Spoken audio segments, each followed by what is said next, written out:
जे आंनि समाजनि सिङाव आसाम सरकारनि समाज जौगाखां आफादनिफ्राय डिपार्टमेन्टनिफ्राय मोनसे अंगनबादि सेन्टार जायखौ मडेल अंगनबादि सेन्टार होननाय जादों आरो बिनि एमाउन्टआ जाहैबाय 25 लाख रां। बेजों नैबे खुंग्रिं ओनसोलनि सिङाव थानाय बावरागुरि गामि, बे बावरागुरि गामि बा बिनि खाथि खालायाव बेबादि अंगनबादि सेन्टार मोनसेबो गैया। दिनैहाय जोङो एमएलएफोरा मडेल अंगनबादि सेन्टार हमनो हानायनि मोनसे सुबिदा जोंहा फैदोंमोन 2020 आरो 2021 मायथाइनि थाखाय। आं बे गामियाव गंसे मडेल अंगनबादि सेन्टारखौ हमनानै हरनाय जादोंमोन आरो दिनै बेनिनो अन्थाइ खाम्फा गायसननाय आरो बे अंगनबादि सेन्टारजों नैबे गामिनि जोंनि उन्दै उन्दै जे गथ'साफोर जायफोरखौ जोङो देहायारि माखासे निउट्रिसन होनायजों लोगोसेयैनो बिसोरनो बेसिक माखासे गियानफोरखौ होनांगौ आरो बे ओनसोलनि जायफोर बिमा जायफ्रा गाइखेर जाहोनाय बिमा बा जायफ्रा गोदानै हाबा जागोदान जायफोर दङ आइजोफोर बिथांमोननि देहाखौ जोथोन लानायनि थाखाय नैबे मडेल अंगनबादि सेन्टारा जिथु गाइड खालामो। दा थांनाय गोलाव समाव बे सुबिदाखौ बिथांमोना मोननो हायाखैमोन। दा बे मडेल अंगनबादि सेन्टार मोननाय लोगो लोगोनो बिथांमोननियाव मोनसे गथ'फोरखौ फोरोंनाय जाहोनाय बा मोजां मोनसे थासारि लाबोनाय बा गियान होनायाव बे जोबोद खामानि होगोन।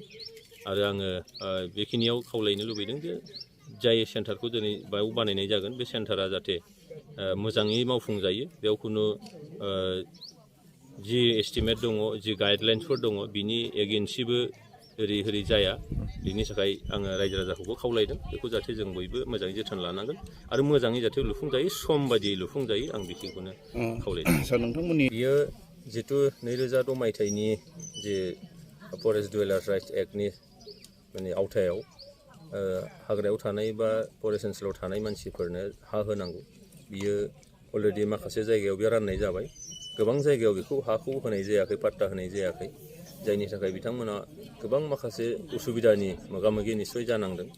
दिनै नोङो राइस प्रकिउरमेन्ट सेन्टार खुलिनाय जादों जायखौ नोङो कुइन्टेलसेयाव 1940 रांनि बायनाय जादों। नाथाय नैबे फरेस्ट ओनसोलनिया हा देखायनो हायैनि थाखायनो बिथांमोना बे माइखौबो फाननो हायाखै बा बे प्रकिउरमेन्ट सेन्टाराव बिथांमोना हैनो हायाखै आरो हैनो हायैनि थाखायनो बिथांमोनहा खोब खम बेसेनाव बे माइफोरखौ फाननांगौ जादों।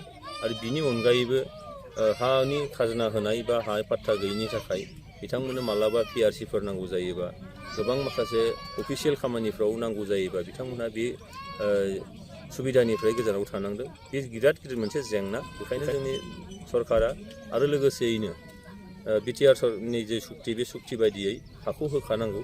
दा बेखायनो खोब खम समनि गेजेराव, मानोना नैबे थांनाय बोसोरसे बा 1.5 बोसोरसोआ कभिडजों साग्लोबजानानै सरकारि माखासे हाबा हुखाफ्राव गोबां हेंथा फैदोंमोन। दा दिनै कभिडनि बे मोनसे थासारिया दिनै गैलिया।